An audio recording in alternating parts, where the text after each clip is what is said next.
एक औरत रसूल के पास आई और अपने शौहर की शिकायत की कि वो बहुत ज़्यादा अपने दोस्तों को घर दावत देता रहता है और वो थक जाती है खाने बना बना के और उनकी मेहमानदारी में। रसूल ने कोई जवाब नहीं दिया और वो औरत वापस चली गई। कुछ देर बाद रसूल ने इस औरत के शौहर को बुलवाया और फरमाया, आज मैं तुम्हारा मेहमान हूँ। वो आदमी बहुत खुश हुआ और घर जाके अपनी बीवी को बताया कि रसूल अल्ले आज हमारे मेहमान हैं। इसकी बीवी बेहद खुश हो गई और वक्त लगाकर मेहनत से हर अच्छी चीज़ तैयार करने जुट गई अपने सबसे मुअज़्ज़ज़ मेहमान रसूल के लिए। इस ज़बरदस्त पर तकल्लुफ़ दावत के बाद रसूल ने इस शख्स से कहा कि अपनी बीवी से कहना कि इस दरवाजे को देखती रहे जिससे मैं जावेगा।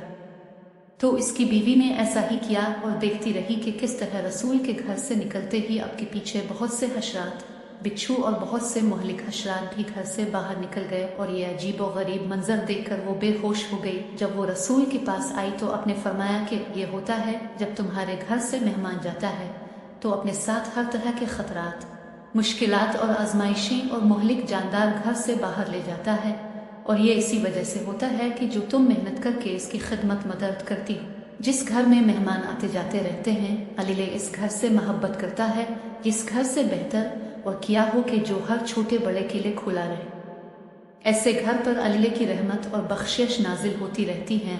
रसूल ने फरमाया, जब अल्लाह किसी का भला चाहते हैं तो इसे नवाजते हैं। उन्होंने पूछा, किस इनाम से? ए अल्लाह के रसूल, आपने फरमाया, मेहमान अपना नसीब लेकर आता है और जाते हुए घर वालों के गुनाह अपने साथ ले जाता है। मेरे अजीजों, जान लो कि मेहमान जन्नत का रास्ता है।